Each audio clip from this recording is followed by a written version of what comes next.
Proud to serve northeastern and central Pennsylvania. This is WNEP 16, the news station. Now, Frank Andrews, Marisa Berg, meteorologist Noreen Clark, and J. Christopher Sports. This is Newswatch 16, midday. The U.S. Department of Environmental Protection and the Pennsylvania Department of Environmental Resources are starting some test drilling today at the Yakavazi landfill in Old Forge. Now, the drilling is part of a federal project to clean things up at the Yakavazi landfill, where as many as 15,000 drums of industrial and hazardous waste was buried back in the 70s. Newswatch 16's Bob Reynolds standing by live now in Old Forge with some of the details. Bob, what's happening? Well, Frank, I'm on Main Street in Old Forge, and some of the people here are hopping mad. That's because Newswatch 16 has learned that the Environmental Protection Agency may not, that's right, may not clean up all of the drums of illegally buried chemicals at the Yakavazi landfill. The EPA says it may cost more than the original estimate of $12 million. Now, this week, crews will be drilling to find out if the chemical contamination at the landfill has spread. And if it has, that could increase the cleanup costs. But the drilling, the EPA says, should not endanger the people of Old Forge, according to EPA's Walter Graham. I don't feel that there's any risk to the community that is significant enough to warrant moving the people out of their homes now or something to that effect. We'll be working up the site ourselves, and I wouldn't want to expose our workers to a condition like that. Now, from Skycam 16, the landfill looks peaceful enough, but in the late 70s, approximately 15,000 drums of toxic waste was illegally buried at the Yakavazi landfill. Now, members of the Old Forge Toxic Waste Removal Committee, a citizens group, says that they'll declare legal war on the EPA if the agency decides not to remove all of the potentially deadly stuff from their town. Bob Reynolds, Newswatch 16, with a live Instacam report in Old Forge. Frank? Bob, thank you for the updated information. Environmental officials are meeting in Philadelphia today to talk about the problem of radon gas. A conference on radon and its health risks is underway right now. The EPA is expected to report on a new program to help residents measure radon levels in their homes. Hundreds of homes in Pennsylvania sit atop a geological area that's called the Redding Prong, from which radon is being emitted now. It's produced when uranium in the earth breaks down. It gives off a colorless, odorless gas that can cause cancer if people are exposed to it over long periods. Now, you may remember first learning about the potential dangers of radon gas in a special series of Newswatch 16 reports last year called Radon, Home Sweet Hazard. A group of veterans from our area boarded buses this morning bound for the nation's capital. The vets are joining others across the nation to protest federal budget cuts proposed under Graham Rudman. Now, that bill is aimed at balancing the federal budget, but may cut some veterans' benefits in the process. This morning in Frackville, these vets headed to Washington early for the meeting. Newswatch 16's Bob Costantini is with them in the nation's capital now, and we'll have more on that trip tonight on Newswatch 16. Pennsylvania is joining forces with the state of New York today to try and catch tax evaders. This morning in Scranton, the Secretary of Revenue signed an agreement with New York to exchange sales tax information in an effort to collect back taxes. One official in the Department of Revenue in Harrisburg tells me that the state could potentially collect millions of dollars in taxes due to that agreement. The chancellor of the state-run university system says students in Pennsylvania may have to cough up $232 more in tuition costs next year. It's all because the proposed state budget only allocates part of what the state education system needs to operate. The state university system includes 14 schools that serve 83,000 students in Pennsylvania. The proposed budget isn't final yet. It's being debated in Harrisburg right now. If you have anything to say about the Pennsylvania Turnpike Commission's plans to put a new interchange in between the Turnpike and Kaiser Avenue and Taylor, today's your day to speak up. Turnpike Commission representatives are at the Taylor Borough Building right now to explain and go over the project. That Borough Building is located at 120 Union Street. That public meeting continues until 9:30 tonight. Some tempers flared last night in the city of Scranton as the school board met with hundreds of people to talk about spending millions of dollars in tax dollars. Two of the city's high schools, Scranton Tech and Scranton Central, need repairs. But there's also a proposal to merge the two and build a new building. Newswatch 16's Joe Ducey has more on last night's meeting. You could see the importance of the issue by counting the people who showed up to hear about it. So many that the meeting had to be moved from the administration building across the street to a larger area at Central High. Some of these people were students at one of the schools years ago. Others were concerned because of the traditions and history behind the schools. Central School was built in 1896, but now needs upwards of $6 million in repairs to roof, windows, etc. Technical was built in 1905, but it too needs repairs, major repairs, $7 million worth. That's a lot of money, but some people say it would cost more if the buildings weren't repaired. These buildings are worth investing in. They have deep symbolic and cultural meaning in the community. When you have good old buildings that have stood the test of time and have architectural beauty, that we should think very carefully about tearing them down. If the buildings weren't repaired, the option is to build one school to house both high schools and the administration building. Studies completed for the board show that would cost about $22 million. But some residents ask why all this was needed in the first place.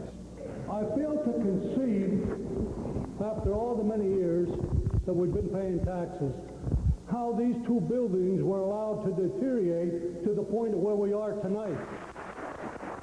That may have got the most applause for the night. Later, there were questions about taxes and how the school district was going to pay for any of the options. Well, school board members say they're not near a decision. This was just a chance for the public to see some of the studies done. Funding questions would come up later.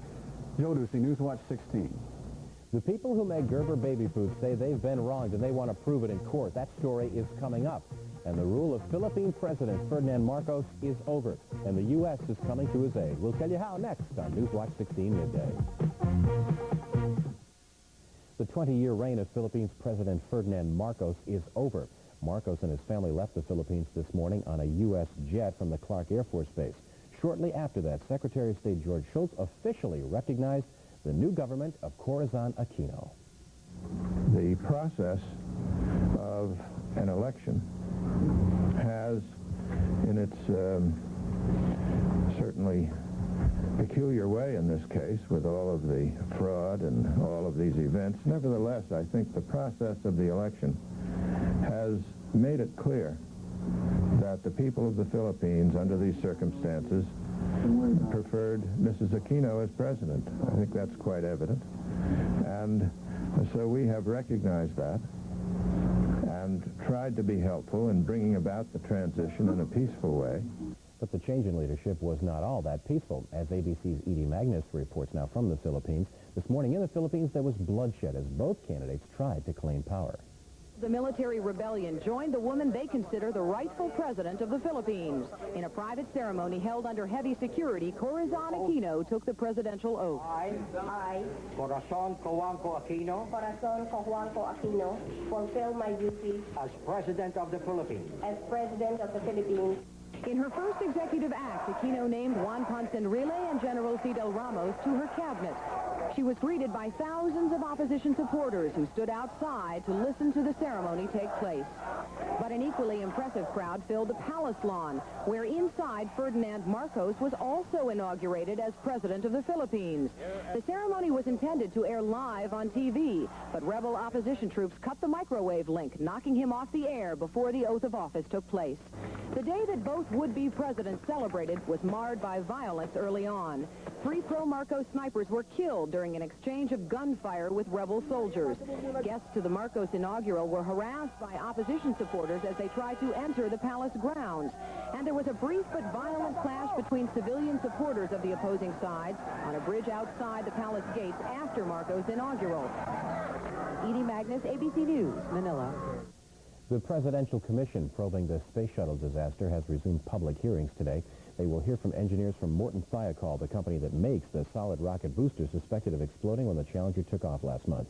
Now, Thiokol will be asked if cold temperatures in Florida could have played a part in the disaster. Thiokol has said it was against the launch because of the weather. One question that may come up is whether NASA pressured the company to go for the launch that ended in tragedy. Maryland state officials say they did the right thing and will be in court later today to defend their decision to remove some Gerber baby food products from store shelves. The baby food was suspected of containing glass fragments. Gerber protested the action and has filed a $150 million lawsuit against the governor of Maryland and other state officials. Now, in this area, the Price Chopper food stores pulled some Gerber products off the shelves, too, because of fear of contamination, but no case of actual contamination among those products has been confirmed by the FDA. Our Weather Watch forecast is coming up next. Now, we missed one storm today. Later this week, we may get another, but forget all that. Now, let's see what it's like right now. Well, Frank, that's right. We could face another storm before February ends. February is very fickle. And along with that, we are seeing some sunshine today, and that makes it feel good, but it's also with a brisk wind. And I will be out in that cold wind to tell you the latest weather outlook. Join me. Oh!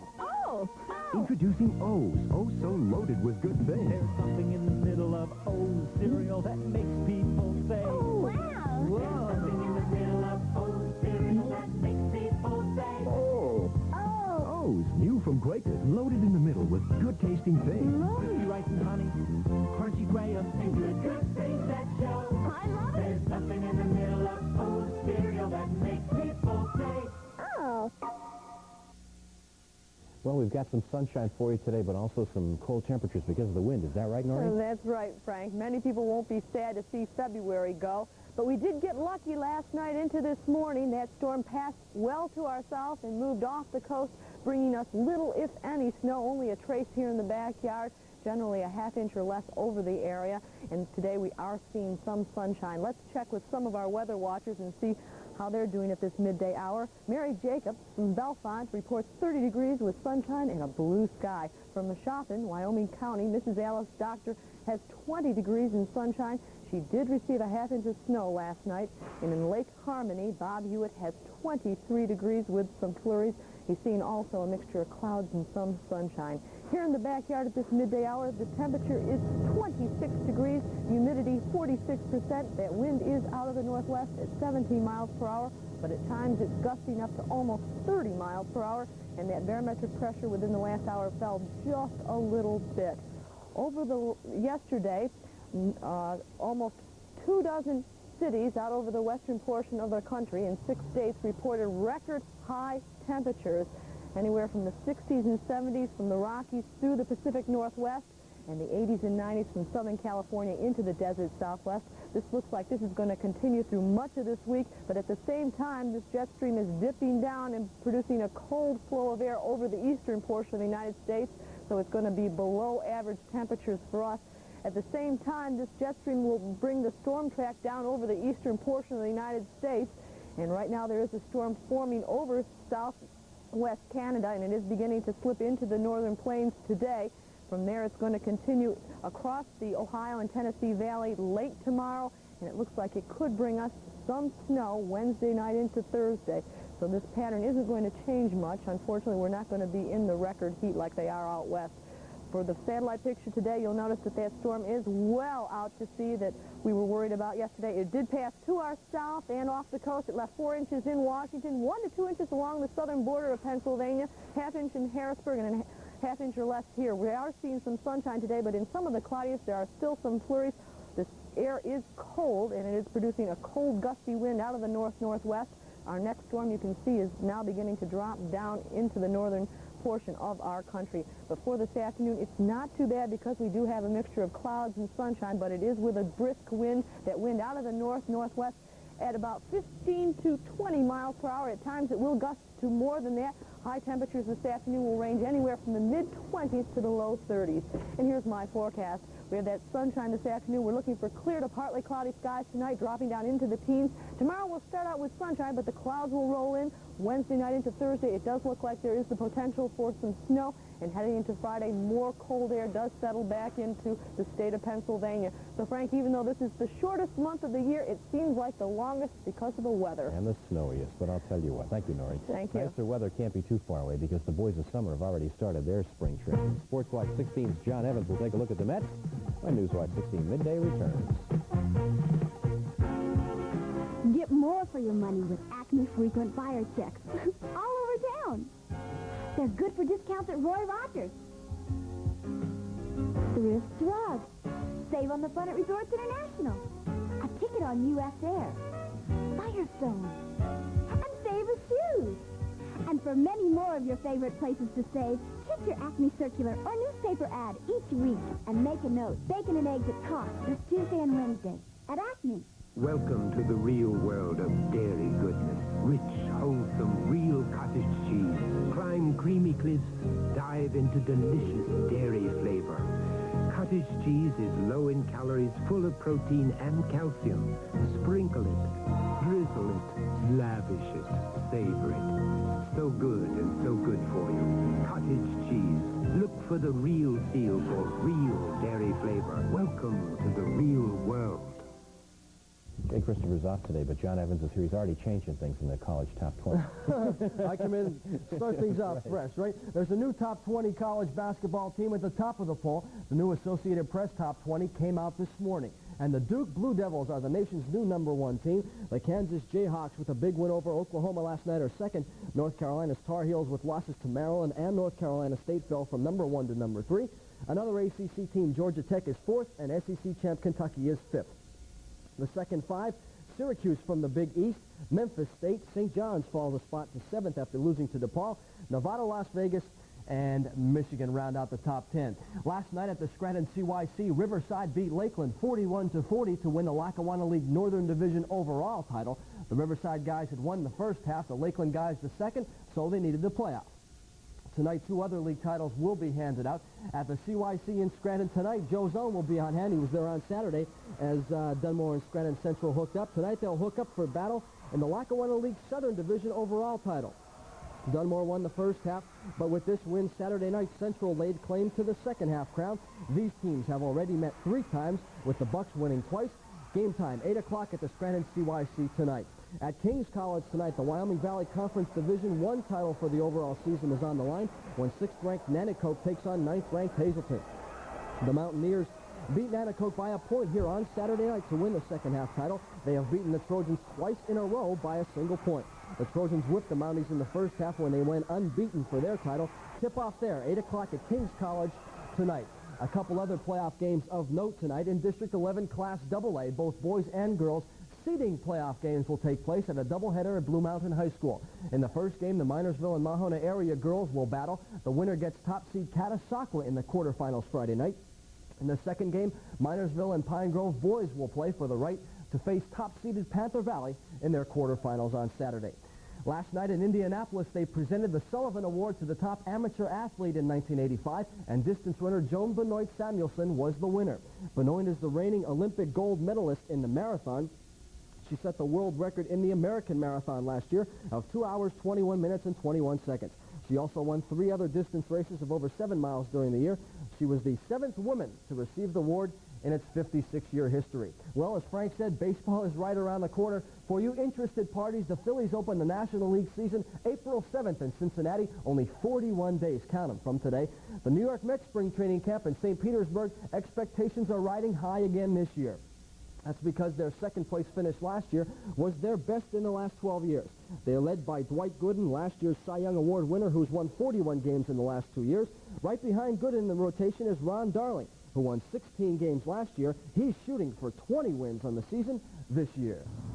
I want to win that just like any other starting pitcher. But I think if I pitch 250 innings plus with this team, the caliber of offensive players they have, I think I have a good chance of winning 20. Every year he's gotten better, more consistent. He's learned more about himself and about what he can do as a pitcher. And, I think he's ready to win 20 games. And I look for him to have a big season this year. The Mets have also added left-hander Bob Ojeda from the Boston Red Sox. He will battle Bruce Berenier for the 5th spot in the starting rotation.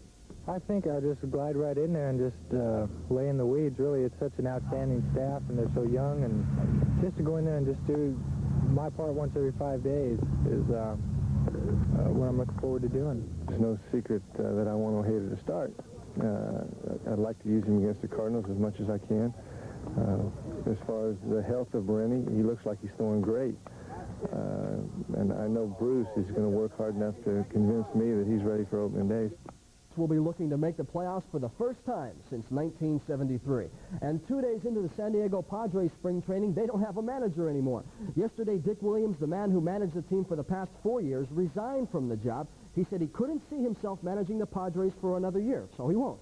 Williams led the Padres to their only division and league titles 2 years ago before they were beaten by the Tigers in the World Series. Coach Galen Cisco will be handling the spring training activities until the San Diego front office can decide on a replacement for Williams. Feels good to talk about baseball again. It does, doesn't it? I can feel the warmth of 60-degree temperatures coming in. John. Newswatch 16 Midday continues in a moment with a diet that's aimed at a weight loss of 1 million pounds. But that's 1 million pounds in 3 months. We'll explain when Newswatch 16 Midday returns. So this is your new room. It's beautiful. It's a Four Seasons greenhouse. Opens up our whole living room. It sure does, but it must have cost a fortune. No, only about half as much as building an extra room, and we'll use it all year. Only Four Seasons has heat mirror glass. Keeps summer heat out, winter heat in. It really brings the outdoors indoors right into your living room. No, it brings the indoors outdoors. Oh, okay, it brings the outdoors indoors. Indoors outdoors. Phone for our free catalog and you'll be amazed when you see all the different styles and designs. Create a year-round patio-type room, great for entertaining or just plain relaxing. Make a room for a whirlpool spa. Expand your living room. Do a two-story affair. Now that's exciting.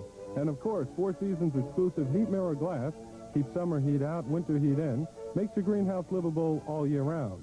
Available at these Four Seasons centers: Mesco Glass Company in Scranton, Wilkes-Barre, Honesdale, Childs, and East Stroudsburg. We built it just for you. And finally today, a story for those of you who are on a diet, thinking of dieting, or have fallen off a diet. It's a report about an entire community that's trying to lose 1 million pounds in 3 months. ABC's Cheryl McCarthy has the details. Nashville supermarkets, people are weighing in and signing on for the biggest diet craze to hit this city in years. And everybody else in Nashville's on the diet. I'd hate to be the only fat one left.